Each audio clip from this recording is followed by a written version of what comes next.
Medieval Paris had a cell shaped like an upside-down funnel. A man was lowered into it on a rope like a bucket into a well. He couldn't stand, couldn't lie down, and stood in water to his ankles. Most lasted about 2 weeks. It wasn't the Bastille. It was older, and Parisians feared it far more.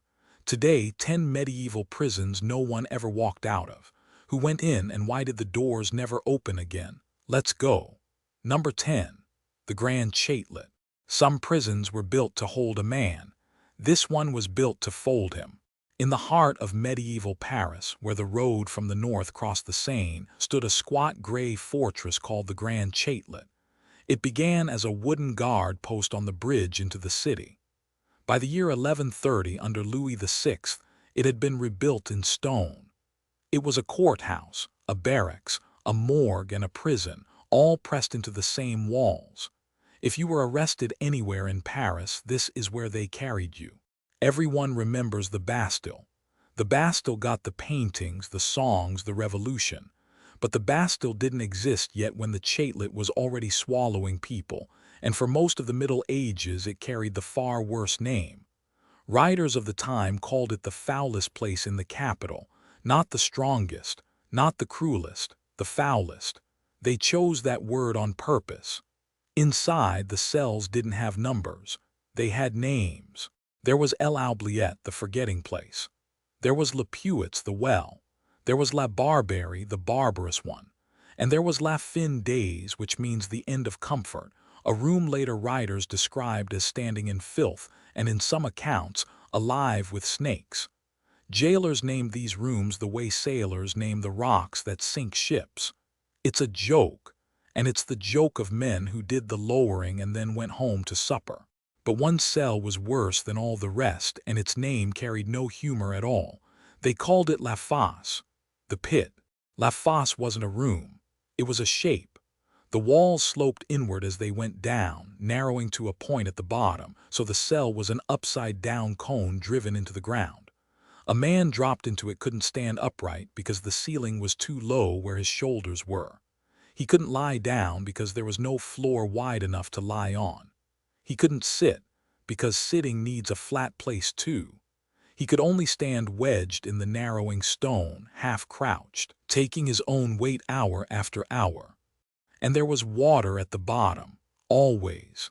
The Seine was a few steps away and the river seeped through, so the point of the cone held a cold, standing puddle. A prisoner in La Fosse stood ankle-deep in it and stayed there, not for an afternoon, for as long as he lasted. Here is how a man got in. There was no door and no stair. There was a hatch in the vault above, a rope and a pulley, and the guards lowered him through the hole like a bucket going down a well. The same simple machine that hauled water up from the courtyard put a living person into the dark. He went down feet first, turning slowly on the rope, watching the square of light above him shrink. Then the hatch closed. Nobody walked into La Fosse. That's the part that stays with you. The room was reached by winch. Records and later accounts agree on how long the pit took. About 2 weeks. That was the average life of a man in La Fosse. 2 weeks of standing in cold water without sleep, without room, without a lamp, and the body simply stopped. There was no execution, no sentence to be carried out, no one to blame. The architecture did the work. And there was a way to avoid it, which is somehow worse. The Chatelet was run by the provost of Paris, the king's man in the city, and like most medieval prisons it charged for everything.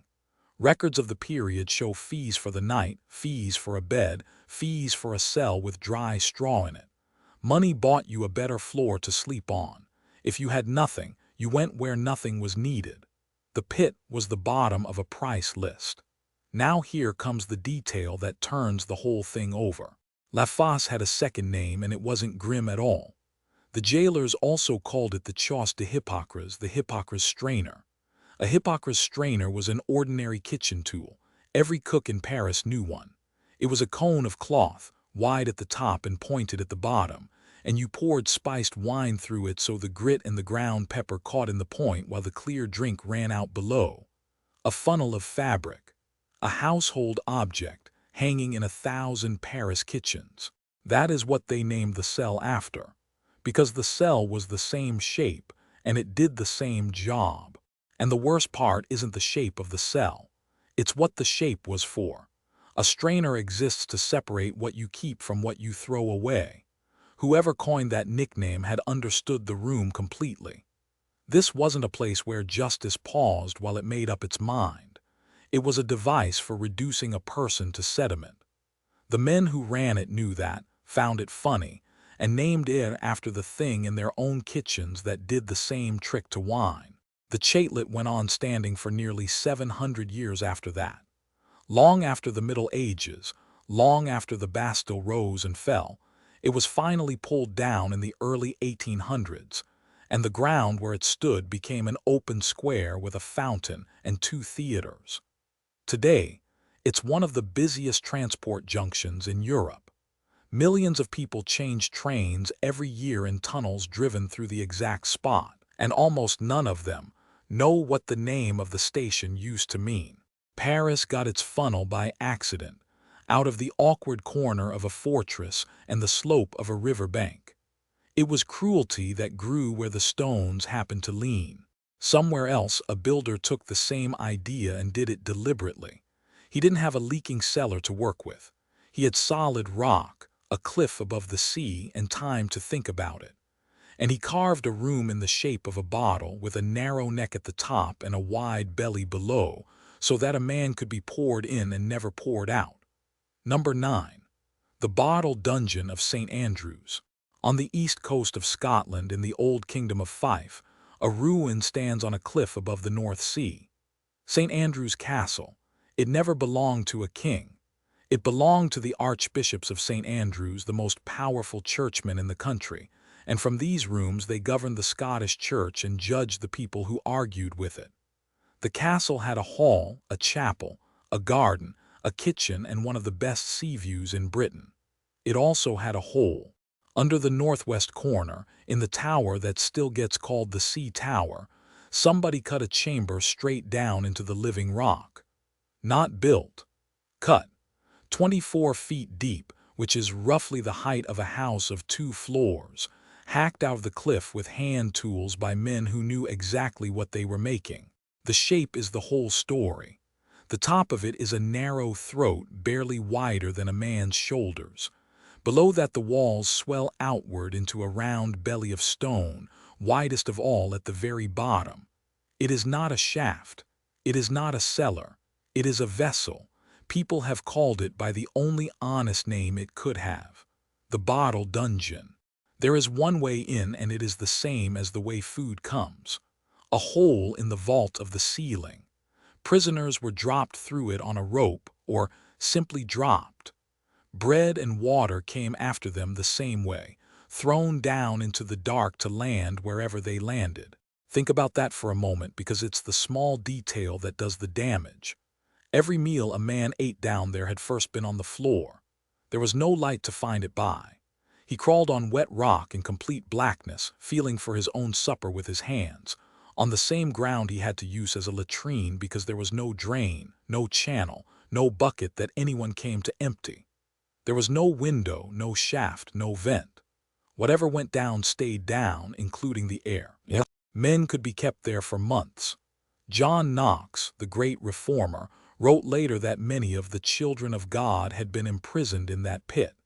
It came down through the centuries with the same flat verdict attached: no fouler dungeon in all of Scotland, and Scotland in those years had no shortage of competition. And here the design turns on you. A straight pit, however deep, still gives a determined man something.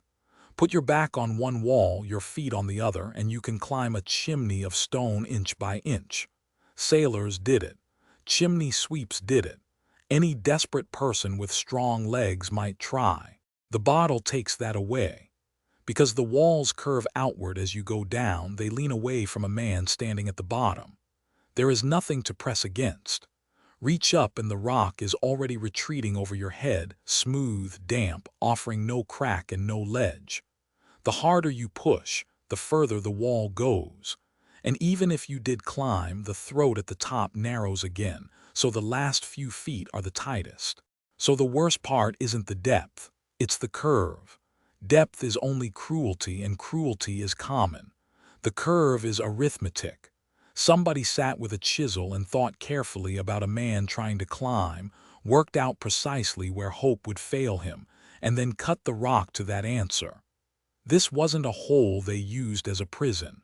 It was a prison in the shape of an idea. The castle put that idea to work.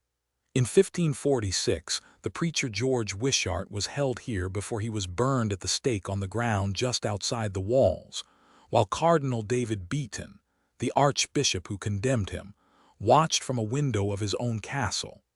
Tradition says Wishart spent his final night in the bottle dungeon. Historians can't confirm which room held him, but they agree on where he died and who was watching. Then the story does something almost too neat to be true. 3 months later, in May of that same year, a small band of Wishart's allies talked their way through the castle gate at dawn and killed Beaton in his own chamber. They hung his body from the window he had watched the burning from. And then, with an army gathering outside and no way to bury a cardinal in the middle of a siege, they had to put the corpse somewhere cold. According to the accounts, they packed him in salt and lowered him into the bottle dungeon, where he stayed for months while the siege ground on. The man who sent people down that hole ended up lying in it himself, preserved like meat for the winter, waiting for a funeral that his enemies were in no hurry to arrange. The siege ended the following year when a French fleet came up the coast and battered the castle open. The defenders were taken away, and among them was John Knox, sent to pull an oar in the French galleys for 19 months. He came back. Many others didn't. The castle is a shell now, open to the wind, and you can look down into the bottle through an iron grill. Every stone above it has fallen or been carted away for building. The roofs are gone, the archbishops are gone, the walls are half gone. The one thing that survives completely intact is the pit, because it was never built at all. It was taken out of the earth, and the earth keeps it. St. Andrew's only ever held a handful of people at a time. It was a private cruelty, hidden under a private tower, on a cliff where nobody could hear. The next prison on our list was the opposite in every way. It stood in the middle of the greatest city in England, inside a gate that thousands of people walked through every single day on their way to market. And what killed the men and women inside it wasn't the rock, or the rope, or the drop. It was the air they were breathing. Number 8. Newgate. Most prisons on this list were built to hold people. This one was built to hold traffic. In the western wall of medieval London stood a gate. It was one of the old Roman entrances to the city, rebuilt and renamed across the centuries, and everyone arriving from the countryside passed under it with carts and cattle and rumors. In 1188, Henry II ordered a prison installed there, not beside the gate, inside it. Within a couple of generations, the cells had been driven into the stonework of the gatehouse itself, buried in the thickness of the city wall. That one decision shaped the next 700 years. A gate has a fixed footprint. It can't grow. London could. So Newgate began its life with a flaw that no reform ever repaired. The rooms were the rooms the masons had left behind. There was no space to add a wing, no way to separate the sick from the healthy, nowhere to put the overflow. As the city swelled, the prison stayed wedged in the same corner of the wall and simply took in more bodies. Picture a hospital ward installed permanently inside a doorway, and then picture that doorway never being allowed to widen. The air was the first thing to go. Stone passages set inside a wall have almost no ventilation, and what little there was had to serve rooms packed with people who couldn't leave them. Water had to be carried in. Waste had to be carried out, and often wasn't. In summer the heat sat in the masonry and didn't move for weeks. And the people inside weren't sorted the way we'd expect. Medieval Newgate held felons and debtors together, in the same crowded dark, breathing the same exhausted air. A man awaiting trial for robbery and a shopkeeper who owed money to a merchant were poured into the same room. That detail matters more than it sounds. Debt wasn't a crime of violence. A debtor was locked up as pressure, a way of squeezing him or his family until somebody paid. In principle, he was there for weeks. In practice, walking through that gate as a debtor meant a genuine chance of never walking back out, because what killed in Newgate wasn't the law. It was the building. They called it jail fever. We call it typhus, carried by lice that thrive exactly where bodies are pressed together in filthy clothing with no way to wash. Nobody in the medieval city understood that. They believed sickness rose out of foul air, out of bad smells, out of corrupted ground, and by that logic Newgate was the most poisoned place in London. They were wrong about the cause and completely right about the danger. In 1414, the fever came through and did what it always did in confined stone. 64 prisoners died, not over a lifetime of the institution. In one outbreak, in one gatehouse, in one stretch of a single year. A prison holding a few hundred souls lost that many to something no judge had ever sentenced them to. And the worst part isn't the fever. It's who else it killed. The keeper died too. The man who held the keys, who locked the doors at night and went home to his own quarters, who stood on the safe side of every bar in the building, was carried out with the men he'd been paid to guard. The lice didn't check his warrant. The air didn't ask which side he stood on. That is the thing about Newgate that unsettles people once they see it. Other prisons on this list killed by design. A hole in the rock, a starved cell, a locked tower. Newgate killed indiscriminately, and it killed the staff. It was less a machine for punishment than a slow contagion with a door in it, and the man with the keys was inside the machine as much as anyone else. London noticed. Among those who noticed was Richard Whittington, 4 times mayor of the city, a mercer rich enough to lend to kings. If the name sounds familiar, it should. This is the Dick Whittington of English folklore, the poor boy with the cat who walks to London and hears the bells call him back to become mayor. The fairy tale is mostly invention. The man was real, and so was his will. Whittington left money to rebuild Newgate. The work finished in 1432, some years after his death. The new prison was larger, better ordered, and by the standards of its age, humane in intention. A children's story character had quietly paid to fix the worst building in the city, and it didn't work. The rebuilt Newgate stood on the same cramped site, in the same wall, with the same fundamental problem, and the fever came back. It came back through the 15th century and the 16th and long after that. In the centuries that followed, disease reliably killed more prisoners than the gallows did. The gallows were public and famous. The lice were neither, and the lice won. That's why Newgate belongs on a list of prisons no one walked out of, even though its gates opened every day. Plenty of people were released. Plenty were acquitted. The problem was that the sentence and the survival ran on separate clocks. A man could be found innocent in the morning and already be carrying the thing that would kill him by the end of the month, and his family would bury him wondering what exactly he'd been punished for. Newgate did that quietly, without a name attached, for 7 centuries. The prisoners inside it are almost entirely anonymous. Numbers in a coroner's tally, a line in a chronicle, 64 dead and 1 keeper. The next prison on our list is the exact opposite. It swallowed no names at all. It took the name of its very first prisoner, and it's still called that today, 500 years later, which makes it one of the strangest buildings in Europe. And the sound that people claimed came out of it at night has been argued about ever since. Number 7. The Daliborka Tower. There is a tower in Prague named after a man who was murdered inside it. Not the king who ordered it built, not the architect, the prisoner. It stands at the eastern end of Prague Castle, a squat round tower of pale stone at the edge of the fortifications, close enough to the city that people walking below could hear what happened in it. It was finished in 1496, under Vladislav II of the Jagiellon line, and it wasn't meant to be a prison at all. It was an artillery tower, a gun platform, part of a modern defensive scheme for a castle catching up with the age of cannon. It was converted almost immediately. Within 2 years of the last stone going in, the guns had made way for men.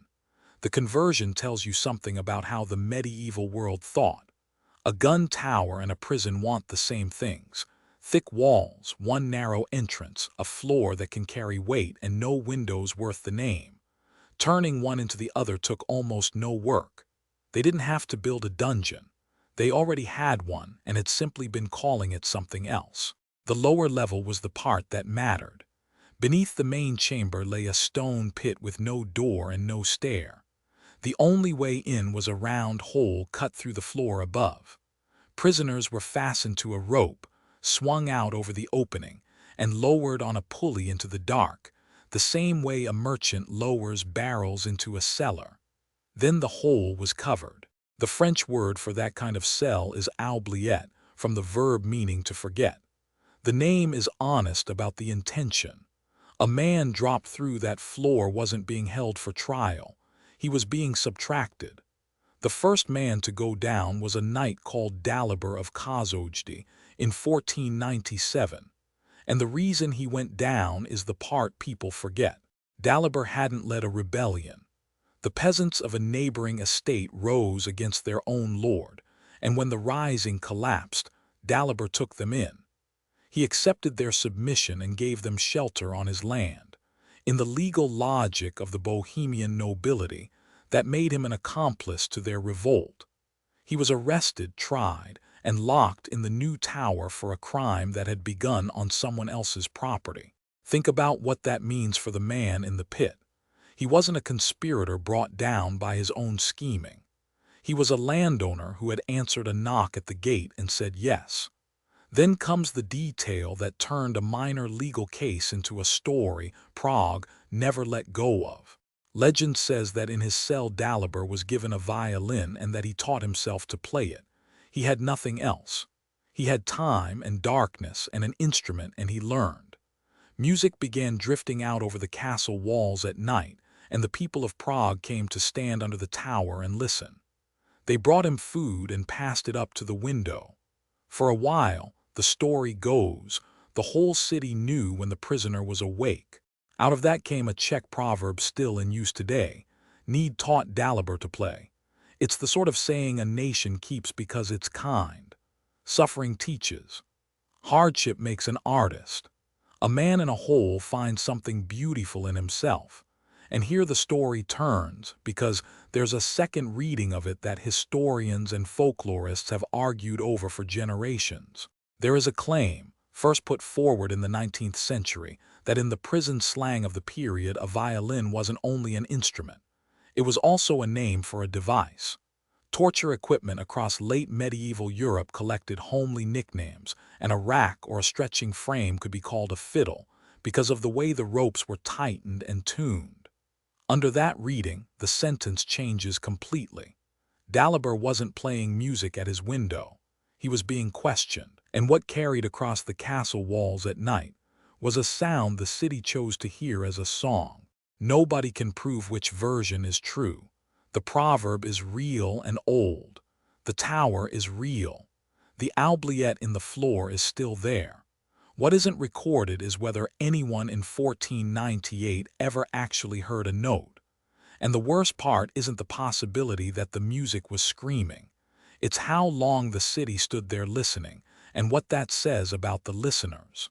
Dalibor never came out except to die. He was beheaded on the 13th of March, 1498, on the grounds of the castle itself. He had been in his tower for months. That's the whole biography. A knight who sheltered other men's rebels went into a stone pit and left it once. The tower kept his name. Not the king's, not the mason's. Daliborka, the little Dalibor, is what Praguers still call it, and they've called it that for more than 500 years without interruption. It is one of the very few prisons in Europe named after somebody it held. The story didn't stop growing either. In 1868, Bedřich Smetana turned it into an opera called Dalibor, and it became a symbol of Czech national feeling at exactly the moment the Czechs were arguing for their own identity inside an empire. A knight who fell for sheltering peasants was a useful hero. The violin helped. The rack, understandably, was left out. So we have a prison remembered through a sound that may have been agony, sung about by a nation that needed it to be music. The next prison on our list needed no rope and no hole in the floor. It barely needed walls. Its guard came in twice a day, all the way from the horizon, and anyone who tried to walk out across the sand discovered why nobody bothered chaining them. Number 6. Mont Saint Michel. Most prisons hire guards. This one hired the sea. Off the coast of Normandy, a cone of granite rises straight out of a bay, and on top of it stands an abbey that looks less built than dreamed. Mont Saint Michel. For centuries it was one of the great pilgrimage sites of Christendom, a place people walked barefoot across wet sand to reach. Then, in 1425, the records begin. The abbey was holding prisoners inside it, and the holiest rock in France quietly became the most escape-proof building in Europe. The clever part is that nobody had to design it. The bay does the work. Twice every day the tide comes in across miles of flat sand, faster than a man can walk, and on the great tides the mount is cut off from the mainland completely. Between the tides, the ground itself is the trap. The flats around the mount hide patches of quicksand, and a man running in the dark with no idea where the firm sand ends does not get very far. He does not need to be caught. He only needs to be wrong once. Think about what that means for a warden. The sea never sleeps at its post. It cannot be bribed by a prisoner's family, it cannot be talked round by a friendly voice, and it never lets a man slip out through a gate left carelessly open. It arrives on a timetable, drowns the only road, and leaves again. No wages, no loyalty, no weak link. That is exactly why Louis XI liked it. The king turned the abbey into a state prison, and he filled it with a very particular kind of enemy, churchmen and political exiles. It was a neat solution to an awkward problem. A king could not simply hang a bishop the way he hanged a common traitor. The church protected its own, and the scandal would follow him for years. But an abbey on a rock in the sea was still church ground. Send the troublesome priest there, and the man vanished from politics, without a single drop of blood on the crown. In 1472 the king came in person to see his new prison, and he did not come empty-handed. He brought a cage, a frame of heavy timber bound on the outside with iron bands, roughly 3 meters in every direction, and it was not set on the floor like furniture. It was hung, suspended in the air, in the room of the officiality above the entrance to the old Romanesque church, so that the box swayed slightly whenever the man inside it moved. Every step he took, the whole world moved with him. There was nothing to brace against, nothing solid to lean on, nothing underneath but empty air and a stone floor a long way down. For the man in that cage, the abbey was not a building. It was a sound. Bells above him, the endless chanting of monks going about their day, and beneath all of it the slow breathing of the tide, in and out, marking off the hours of a life nobody intended to give back. The paperwork tells the rest. The prison registers of Mont Saint Michel run from 1425 all the way to 1864, nearly 440 years of them. Kings fell, the monarchy itself was swept away, and the rock kept receiving prisoners through all of it, like a machine that had forgotten who first switched it on. Later ages gave it the nickname that stuck, the Bastille of the Seas. And here is where honesty costs us a good story. The original was broken up in 1777. Everything shown to visitors after that was a reconstruction, and generations of them were told to shudder at it. The thing tourists came to stare at was, in plain terms, a prop, which raises the harder question. If the object was fake, why was everybody so certain about it? Because the cage was never really about the cage. And the worst part isn't the box hanging in the air. It's why that box was invented in the first place. Look at what it replaced. Before the cage, a prisoner went into the common room. Men thrown together in one stone chamber with no light, no separation, and no rules but their own. In there, disease moved through a crowd like fire through straw. Typhus did not care about rank or sentence. Neither did the man in the corner with a sharpened spoon and a grudge. Most people who died in medieval prisons were not executed. They simply caught what everybody else in the room had. So the cage was, on the record, a solution. One man to a box. No shared air, no shared blade, no mob forming in the dark. That is isolation as a safety measure. It is, in the coldest sense, an improvement. Put a modern word to it and the word is solitary confinement, and it arrives here not as an act of cruelty, but as an act of housekeeping. That is the trap in the whole story. The most feared object in the French royal system may have started life as the humane option. Somebody, somewhere, wrote it down as progress. Then men sat inside it for years, alone, hearing nothing but bells and water, and discovered what being kept safe actually costs. The cages of Mont Saint Michel are gone now, along with the men who filled them. But the same king kept others far from the sea, in a tower standing over vineyards in the Loire Valley. In one of them, a cardinal who had run the government of France spent 11 years, and in a cell nearby, an Italian duke who once paid the wages of Leonardo da Vinci would spend his last years covering the walls with stars. Number 5. The Dungeon of Loches. Most prisoners scratch a tally of days into the stone. This one decorated his cell like a chapel. In the Loire Valley, above a small town of pale roofs and vineyards, stands a square tower of white stone, the Keep of Loches. It is one of the oldest and heaviest pieces of military building in France, with walls thick enough to swallow a room, and under Charles VII the kings of France stopped using it as a fortress and started using it as a place to put people. His son, Louis XI, made that the tower's main business. And long after the Valois kings, past the Revolution and deep into the 1800s, the complex simply carried on as a prison, as if nobody could think of anything better to do with it. The first name worth knowing is Jean de la Balue. He was a cardinal, and before that he was nothing much at all. A clever man from a modest family who talked and schemed his way to the top of the French state until he was the closest minister the king had. He was, in the language of our own age, the chief of staff. And in 1469, the king found out that his chief of staff had been writing letters to Charles the Bold, Duke of Burgundy. That was not a rival colleague. That was the one enemy Louis XI feared above all others, the man who wanted the French crown broken into pieces. La Balue was arrested. He was not executed, which sounds like mercy until you hear what happened instead. He spent 11 years shut away, and the story that made him famous says he spent them in a cage. Loches gave French history one of its strangest phrases, the daughters of the king, something almost tender, and for centuries everybody assumed it was the name of the cages. It wasn't.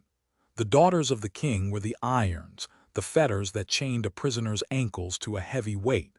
The cages were a separate thing altogether. One of them stood in the great hall of the tower. Another was set above the drawbridge, so that every soldier walking in and out passed the man inside it. Now everybody thinks they know what those cages were. The story is famous. A cage built so low and so tight that the prisoner could never stand upright and never lie flat. A body folded into a crouch for 11 years, joints fusing, muscles rotting, a human being slowly turning into the shape of the box around him. It is one of the great images of medieval horror, and it has been repeated for 500 years.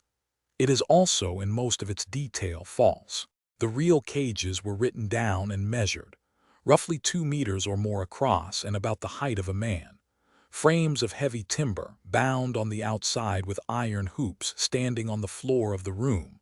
A man could stand up inside one. He could lie down flat. It was a cell built inside a cell, which is grim, but it is not a coffin, and it does not bend anybody into a crouch. The crouching cage is largely the work of the king's enemies, and of writers who came afterwards and found the picture far too good to check. Louis XI broke the power of the great noble families of France, and the men he broke had money, clerks, and time. Hatred writes extremely vivid history. Historians now doubt the cage entirely, and some doubt that La Balue was ever held at Loches at all. The names in the records are Montbazon and Chinon, which does not make any of it kind. Strip away the invented cruelty, and the real one is still there. 11 years is 11 years. La Balue went into captivity a minister of France and came out an old man, and the room he sat in did not need to be small to take his life away from him. But the man who makes Loches unforgettable arrived 30 years later, and he came from Milan. Ludovico Sforza, called Il Moro, was Duke of Milan and one of the richest men in Europe. He was also the reason a great deal of the Italian Renaissance exists. Leonardo da Vinci worked for him for years, designing machines, staging his court festivals, painting his walls. It was Sforza who commissioned the Last Supper on the wall of a monastery in Milan. He paid for it. He chose the room. Then the French came for Milan, and Sforza lost everything. He was taken prisoner in 1500, carried north into France, moved from fortress to fortress, and locked up at Loches in 1504. Not to be tried, not to be punished exactly. A living duke is a piece on the board, useful for bargaining, dangerous to kill. A dead duke is a martyr with a cause, so they kept him breathing in a room and simply waited. He waited 8 years in all. He died at Loches on the 27th of May, 1508. And this is what he did with the time. He covered the walls of his cell, not with tally marks, with painting and with carving. Stars scattered across the stone, helmets, hands, patterns worked into the plaster by a man who had spent his whole life surrounded by the finest artists alive and now had no one to hire and nothing to work with but the room itself. Some of it is still there. You can stand in that cell today and look at the marks left by the patron of Leonardo da Vinci, made in the last years of a life. Nobody was ever going to return to him. And the worst part isn't that he died in the cell. It's that the cell is where his own hand survives. The great painting he paid for began flaking off its wall almost at once and has been rescued by restorers ever since, generation after generation fighting to keep it from vanishing. The stars he scratched into a French prison needed no one. The masterpiece he bought is dying. The graffiti he made in captivity is not. Loches was a tower standing in daylight above the vineyards, and men were forgotten inside it. The next prison on our list was not a tower at all. It was carved into the body of the greatest wall ever built in the greatest city of the medieval world. Its regular guests were not ministers or dukes. They were emperors. And what waited for a fallen emperor in that dark was a hot iron and a pair of eyes that would never see again. Number 4. The prison of Anemas. Most prisons are built behind a wall. This one was built inside the wall, on the northern edge of Constantinople, where the great land defenses came down to meet the water of the Golden Horn, stood the district of Blascherny. In the later centuries of the empire, the emperors kept their palace there, and the most famous fortifications in the medieval world ran straight past its windows. Inside that mass of brick and stone, in the substructure of 2 towers, the empire hid the men it feared most. Not in a pit under a castle, in the body of the city wall itself. The cells were cut in tiers, one above another, deep in the masonry. A man shut in there was sealed inside the very stonework that soldiers were defending from the outside. Above his head, guards walked the parapet and watched the horizon for fleets and armies.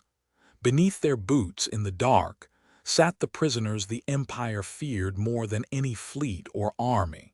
It took its name from a soldier.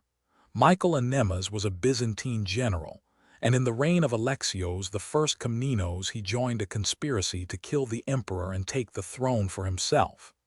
Alexios ruled from 1081 to 1118, and he wasn't a man who missed a plot. The conspiracy came apart. Anemas was arrested, shaved and paraded through the streets for the crowd to jeer at, and sentenced to lose his eyes. The account that comes down to us says the sentence was stopped at the last moment. The women of the imperial family begged for him, and the order was cancelled while he was already being walked toward the iron. He kept his sight. He lost everything else. They walled him into the tower beside the palace and left him there for years, and by the time anyone spoke of that tower again, it had a new name. That's the detail worth sitting with. The prison is named after its first prisoner. Not after an emperor, not after a saint, not after the street it stood on. After the first man they put inside it. And he was only the beginning. Over the next 4 centuries, the prison of Anemas became something very specific. It was the place where Byzantium stored its former rulers. 4 emperors were held in those cells before the end. A future patriarch went in. Generals went in. Princes of the ruling house went in, and a few of them came back out to rule, and most of them didn't come out at all. In a state where the throne changed hands by coup far more often than by inheritance, a purpose-built cell for ex-emperors wasn't a scandal. It was infrastructure. There was a standard procedure for a deposed man, and it wasn't execution. It was blinding. Someone without eyes couldn't lead an army, couldn't be crowned, couldn't serve as a rallying point for anyone with ambitions. So they took the sight out of him and put him somewhere quiet, and the new reign began with the old one still breathing in the dark beneath the wall. That's what people miss about Byzantine politics. Losing rarely meant dying. It meant being kept. Andronikos the First Komnenos passed through on his way to something far worse. He spent his last night in that stonework before the mob took him on the Hippodrome on the 12th of September, 1185. On the guest list of Anemas, he is a single line. Beside it rose a second tower, and its story is uglier than the first. The historian Nyctas Choniates wrote that the Emperor Isaac II Angelos raised that tower as a fortress and a private residence for himself, and that he built it out of the stone of churches he had pulled down to get the material. Consecrated walls, taken apart and re-stacked into a strongpoint over a prison. Isaac would later be deposed and blinded in his turn, which in that city counted as an ordinary career. Stand back and look at what this actually was. Not a dungeon dug in secret by a cruel lord. A permanent institution maintained for generations, built into the most admired piece of engineering in the medieval world, with vaulted chambers, staircases, and levels, still standing today. Historians still argue over which of those chambers were true cells, and which were only the hollow guts of the fortification. What nobody argues about is the traffic, the emperors, the plotters, the churchmen, the endless procession of yesterday's powerful men going down the same stairs. And the cruel part isn't the darkness or the chains or the blinding. It's the address. Everyone else in that city looked at those walls and felt safe. They were the reason Constantinople was the place that couldn't be taken, the barrier that had turned back army after army for centuries, the single most trusted object in the lives of 1 million people. Priests blessed them. Poets praised them. Mothers pointed at them to calm frightened children. And a handful of men lay inside them, listening to the sentries walk overhead. The strongest protection on earth turned around and pointed inward. If it was thick enough to stop an enemy, it was thick enough to stop a scream. Anemas hid what it did. It was a secret folded into a monument, invisible from the street, disguised as the safest thing in the world. The next prison on our list hid nothing at all. It stands on a bare hill in southern Italy, perfectly proportioned, the most admired building of its century, and tourists photograph it every summer without the faintest idea what happened in there. Because what happened in there was done to 3 brothers who were still children when the door was shut, and one of them didn't walk out for 33 years. Number 3. Castel del Monte. Some prisons look like prisons. This one looks like a crown. In Apulia, in the heel of southern Italy, a white stone building stands alone on a low hill above the plain. It has 8 sides. At every corner rises an octagonal tower, and around an octagonal courtyard sit 8 identical rooms on each of its 2 floors. Everything in it is measured. Everything answers to the same shape. Castel del Monte was raised in the middle of the 13th century for the Emperor Frederick the Second, the man his own age called the wonder of the world, and it has been admired ever since as the most perfectly proportioned building of the Middle Ages. It is a World Heritage Site now. Italians carry it in their pockets, on the smallest coin they have. There are no arrow slits worth the name. No moat, no barbican, no serious gate. Historians still argue about what it was even for: a hunting lodge, a treasury, a stage set for an emperor who loved mathematics and falcons, a monument to geometry itself. What is certain is that it was never designed to hold anyone. That's exactly what it was used for. Frederick died in 1250 and his family began to come apart. His son Manfred took the crown of Sicily and held the south of Italy against the popes for years, until a French army under Charles of Anjou came down over the mountains. On the 26th of February, 1266, the 2 forces met at Benevento. Manfred was killed in the field. His body was found stripped among the dead, and the war was over in an afternoon. His 3 small sons were not killed. They were collected. Enrico, Federico, and Azzolino were taken to Castel del Monte and locked inside. Not in a cellar in some border fortress on the edge of the map, but in the finest building their father's family had ever built. They were put in heavy chains. They were kept in the dark, on the sort of rations that keep a body alive and nothing more. And they stayed there in that beautiful octagon for 33 years. 33 years. 1266 to 1299. Their mother, Helena, was locked away separately and died in her own prison within a few years, never seeing them again. Charles had already shown what he did with the older boys of this family.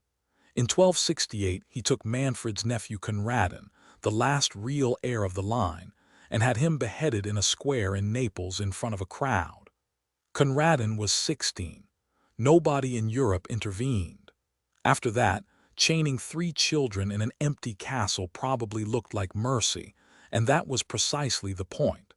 A dead prince becomes a martyr with a grave and a legend. A forgotten one becomes nothing at all.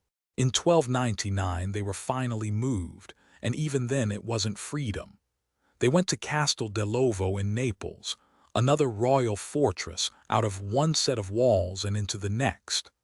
Azzolino died in 1301, almost immediately after the transfer, having known essentially nothing but captivity.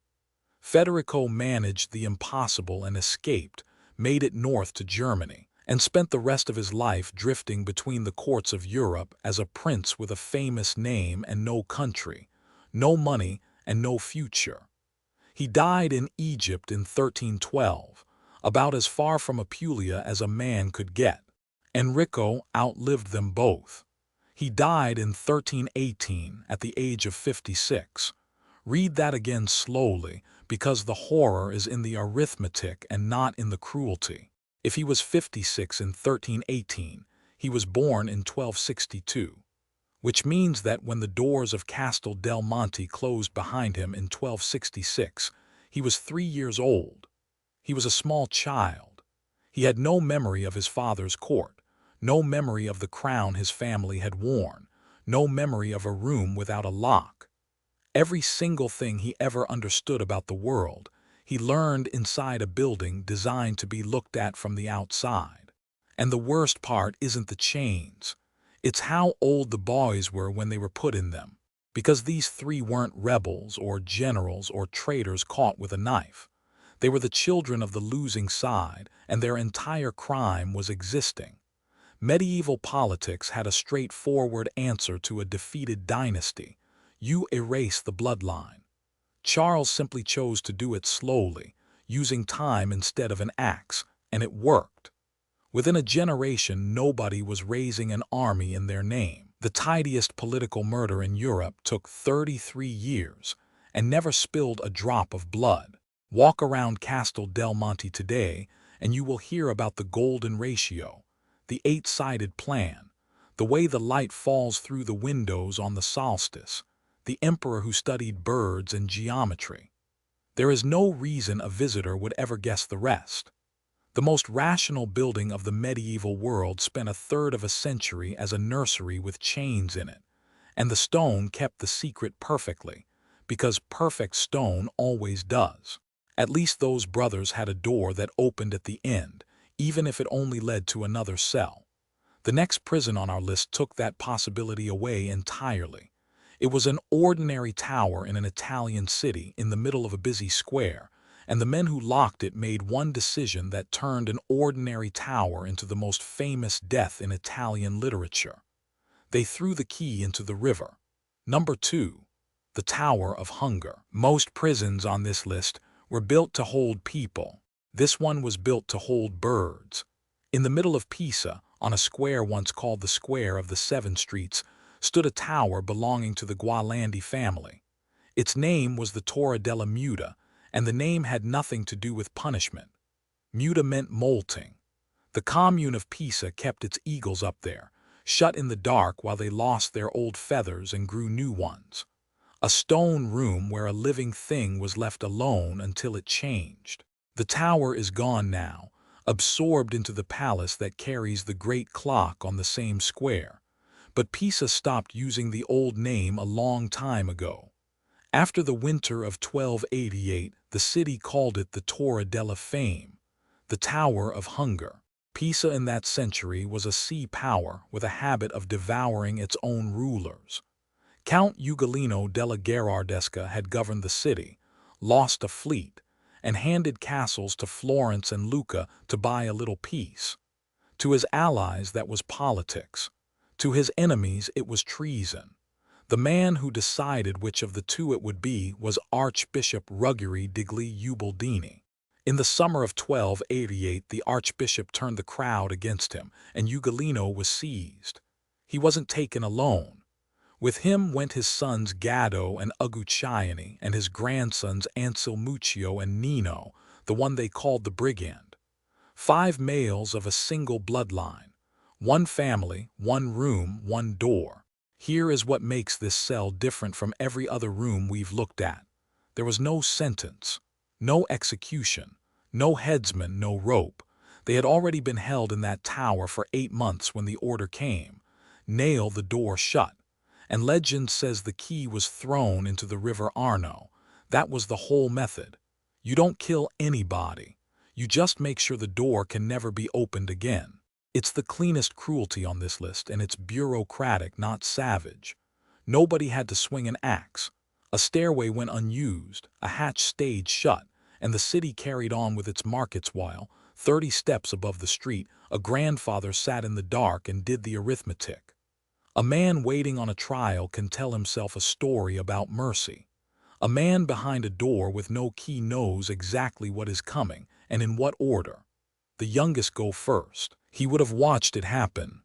The door was opened again in March of 1289. Inside were 5 bodies. Pisa buried them and moved on to its next quarrel. That should have been the end of the story. It wasn't. A few decades on, Dante Alighieri went looking for the worst thing a human being could do to another and found it in that room. In the 33rd canto of the Inferno, Ugolino sits frozen to the neck in the ice of the lowest circle, chewing forever on the skull of the archbishop who locked him in.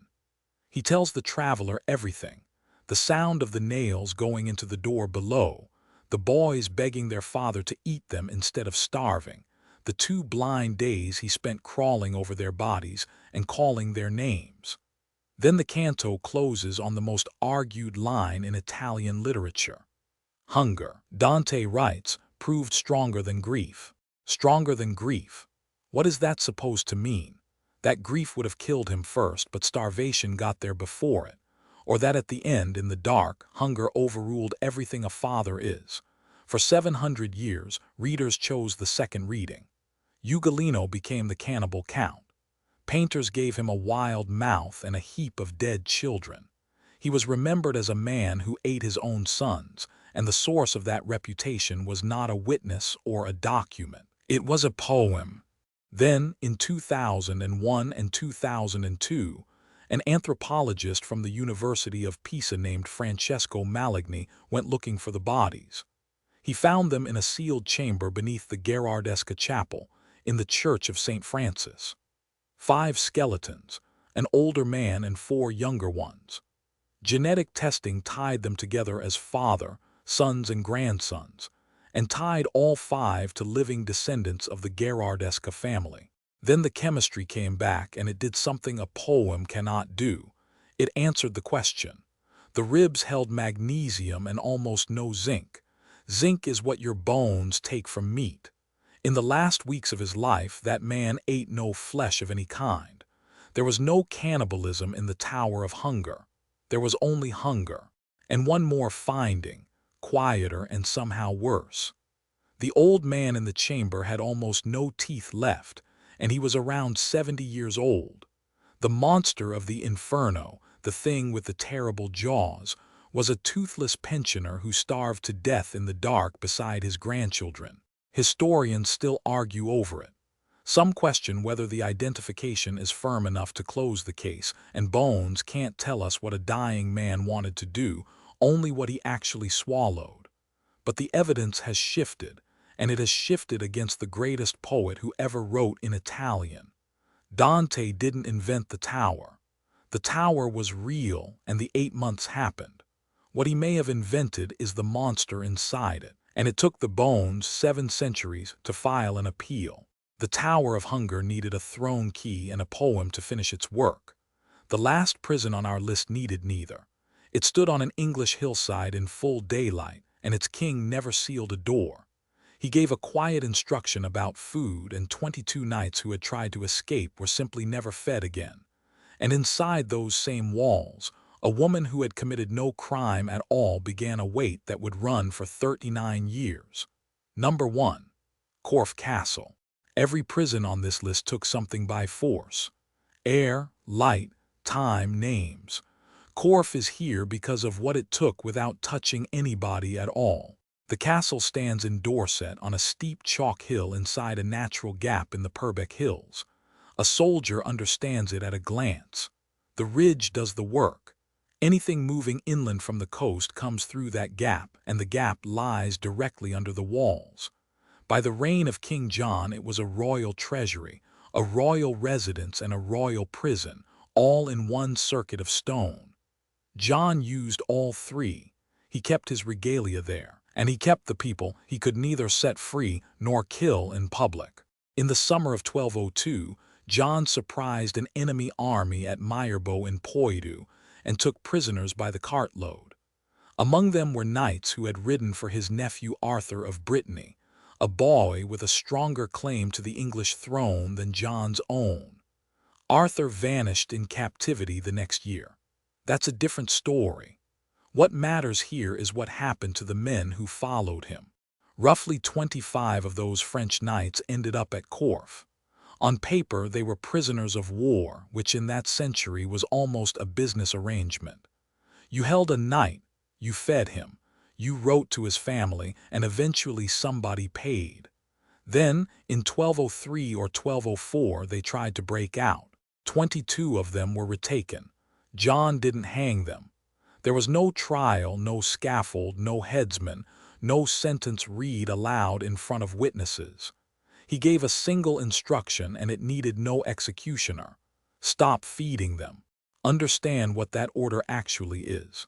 Starvation is the only killing a castle can do with nobody's hands on the weapon. It costs nothing.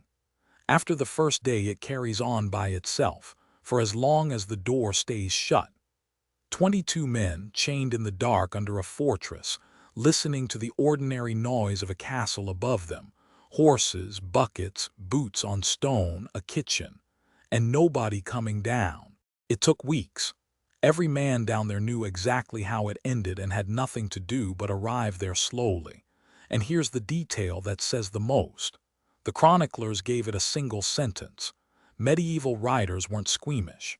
They recorded massacres, mutilations, and blindings in flat, plain language. This one they touched in passing and moved away from, as if the record preferred not to hold it. Historians still argue whether that brevity was shame, fear of the king, or plain disbelief.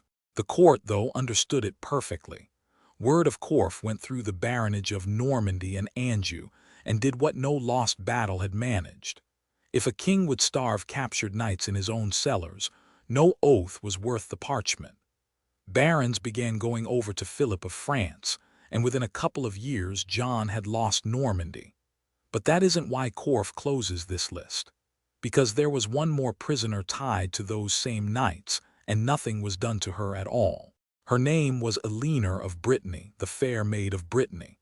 Born around 1184, she was Arthur's sister. When Arthur disappeared, Eleanor became, by every rule of inheritance the age recognized, the senior legitimate heir to England, Anjou, Aquitaine, and Brittany. She stood in front of John in the line of succession, and in front of his son after him. She wasn't a rebel or a plotter. She was a claim with a pulse. She was taken at Meyerbow in 1202. She never had another free day, 39 years. They moved her from castle to castle across 4 decades, Corfe in Dorset, Bray in Westmoreland, Bowes in Yorkshire, and finally Bristol, where she died on the 10th of August, 1241. No trial, no charge, no sentence because there was no crime to sentence her for. 2 kings simply kept her, the way you keep a document you can't destroy and daren't let anybody read. And she was kept well. That's the part nobody expects. Historians describe it as comfortable confinement, and the phrase is exact. She was fed properly, clothed to her rank, given servants and an allowance from the crown, never chained, never starved, never harmed. At Bristol it was even formalized. Bailiffs of the town and respectable local citizens were sent in at intervals to see her and confirm that the lady was in good health. Sit with that because it's the last thing this list will give you. Men in good cloaks walk into a royal castle, are shown into a warm room, and greet a woman who is perfectly cared for. They ask after her health. She's well. They note it. They leave. And they come back and do it again year after year, while the rightful Queen of England grows old in front of them in excellent condition. That's the horror of Corfe, and it isn't the cellar. 22 knights died there in the worst way a castle can kill, and even so their dying took weeks. Eleanor's took 39 years, administered with clean linen and courteous visitors. Nobody had to be cruel to her. Cruelty would have been a scandal. All that was required was that she never be released. Her whole existence came down to one function, not being anywhere else. No crime, no verdict, no term, and therefore no end. Because you can't serve out a sentence that was never passed. The knights were killed by starvation. She was killed by arithmetic. Freedom reached Eleanor of Brittany on the 10th of August, 1241, in the only form ever available to her. She died, and the guard on her door became unnecessary. She was in good health right up until she wasn't. She was simply never going to walk out. And that is where all 10 of these places have been pointing the entire time. Look back down the list at what we actually found. A cell shaped like a funnel, standing in water, where a fortnight was a full life. A bottle of stone cut into living rock with one hole in the top. A gateway so crowded that the fever killed 64 prisoners, and the keeper who held the keys. A tower that took the name of the first man ever locked inside it and answers to it still. An island where the tide and the quicksand were cheaper than guards. A dungeon where a Duke of Milan covered the walls with paint and died against them. Cells hollowed into the great wall of a city, where emperors were blinded and stored. A castle of gold and geometry where a king's sons wore chains for 33 years. A tower where the key went into the river and 5 bodies came out. And a fortress in Dorset where a woman was asked after her health for 39 years. Here's what they share, and it isn't stone. None of these places were built primarily to kill. Killing was easy, and the age had 100 public ways to do it. What a medieval prison did instead was take a person out of time.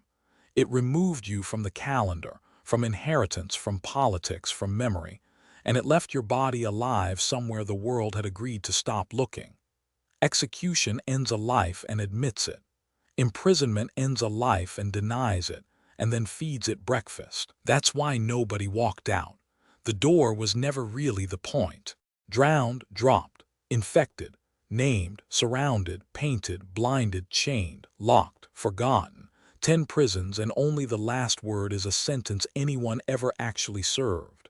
Now do one thing for me. Of these 10, choose the single prison you believe you'd have walked out of. Not survived, walked out of. Pick it and defend it in the comments, because half of these have an answer and half of them absolutely do not. And if you came the whole way down from 10 to 1 without skipping, you already think differently from most people. Most hear a story about a dungeon and picture the chains. You stayed for the arithmetic. Subscribe, and the next door we open will be worth your time as well.